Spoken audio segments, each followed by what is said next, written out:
kita lakukan polinasi, serbuk yang ada di dalam, kan ini dalam ada serbuk kuning, posisi jari Anda letakkan di posisi yang tepat ketika dan ini kalau memang polinasinya sempurna, ini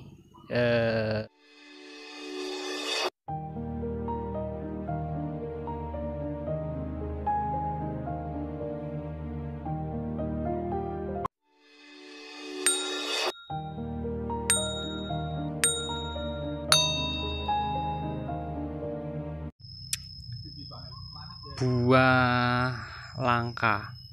Ini sangat langka karena cuma satu-satunya ini di lahan ini, belum ada yang tumbuh, yang lain masih baru dipetik, yang ini sudah tumbuh bunga. Jadi ini bunga yang langka dan sangat langka.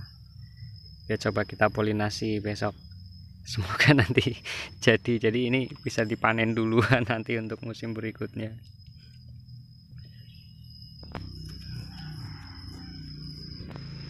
Yang di sini aja belum dipetik,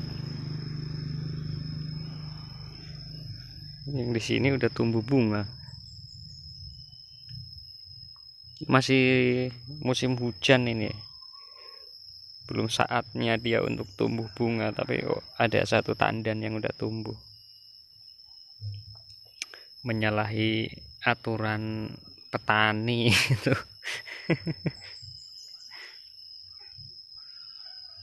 Ini kita akan polinasi buah durhaka.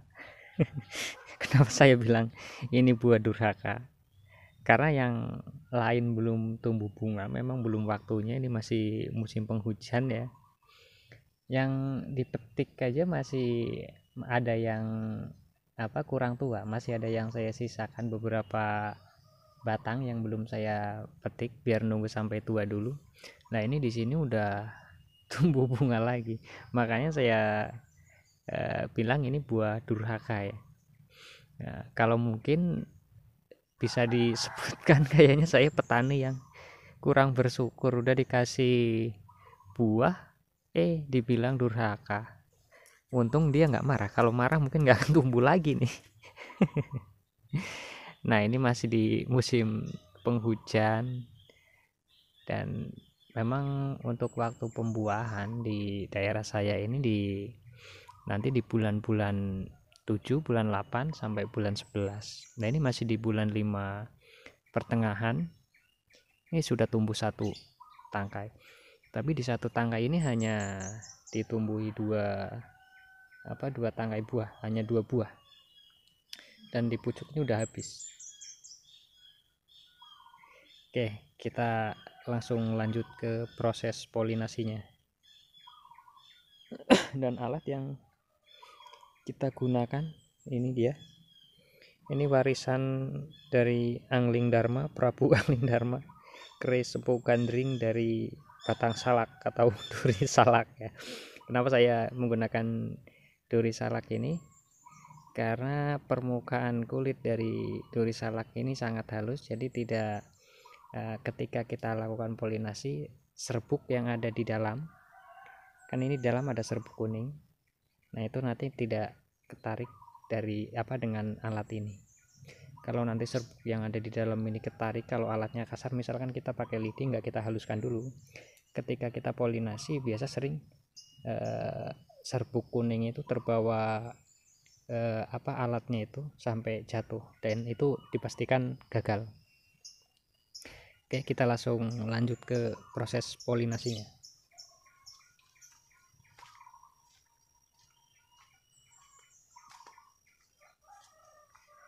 Dan mohon maaf ini saya masih pakai sarung, karena memang dari setelah makan sahur tadi saya nggak tidur dan belum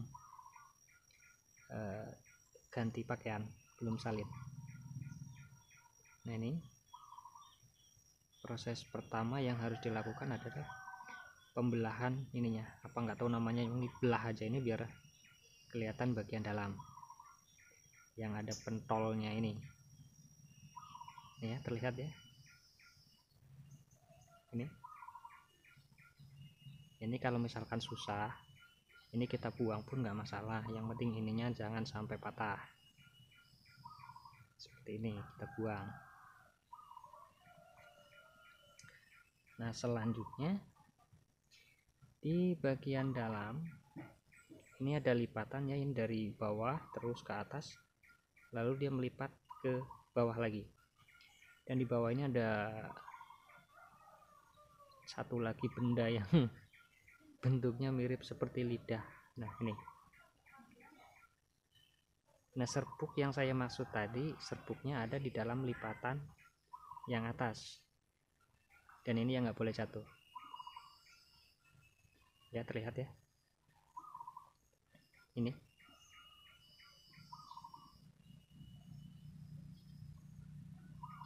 Oke, lanjut.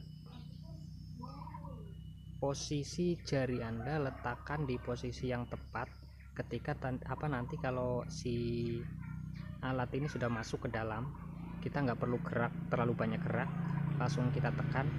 Kalau misalkan terlalu banyak gerak, nanti takutnya si serbuk itu tarik ke bawah alat ini. Gini posisinya ya, lihat ini yang dari bawah kita tempel, tarik ke atas. Nah, lipatan bagian atas dengan sendirinya dia akan membuka. Nah, udah posisi udah mapan, udah tepat, udah enak, udah cocok ini. Tinggal kita tekan pelan-pelan. Nah, seperti ini ya. Cara nekannya ini jangan terlalu kuat. Kalau terlalu kuat ini nanti hancur, karena ini sangat empuk dan renyah. Kalau kayak keripik aja renyah. Kalau kita tekan kuat pasti hancur dan bisa patah. Itu akan menyebabkan kegagalan polinasi. Nah, ini cukup seperti ini aja, yang penting udah menempel, dia nggak ngebuka lagi, udah cukup seperti ini.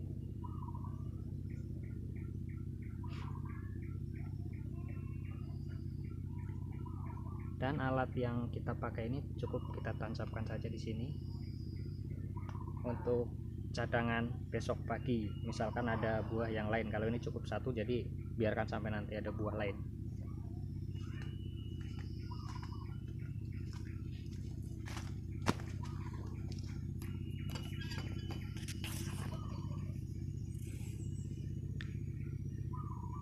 Ini bentuknya seperti ini.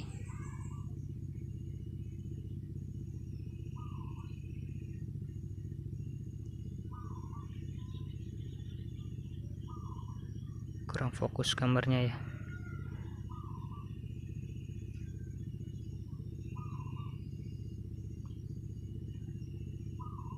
Nah, ini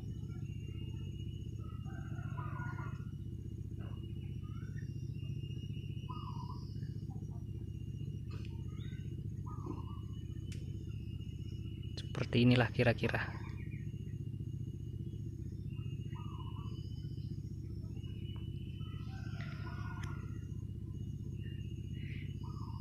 Dan ini kalau memang polinasinya sempurna, ini 1 minggu lah paling lama. Ini sudah layu, sudah menghitam semua, tinggal menyisakan pucuk ini.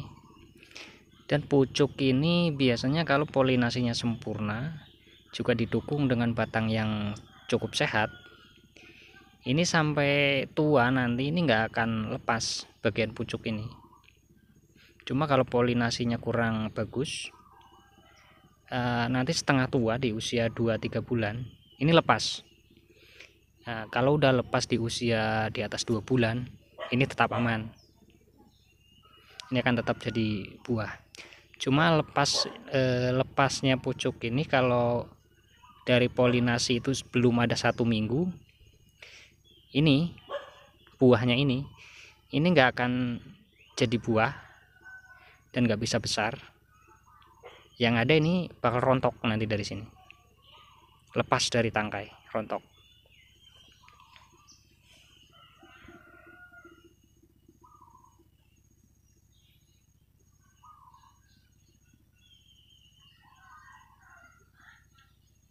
Nampak ya, jelas ya. bentuk bagian pucuknya. Itu dia. Itu lipatan udah kita tekan udah kuat, jadi dia nggak akan ngebuka lagi. Kalau misalkan nekannya terlalu kuat, nanti pecah, bisa kurang bagus, kurang sempurna. Kalau misalkan kita tekan kurang kuat, nanti dia bisa kembali lagi seperti semula. Bagian yang seperti lidah yang di bawah kita tarik ke atas, yang harusnya kita jepit, nanti kembali lagi, dan ini ngebuka lagi, itu gagal.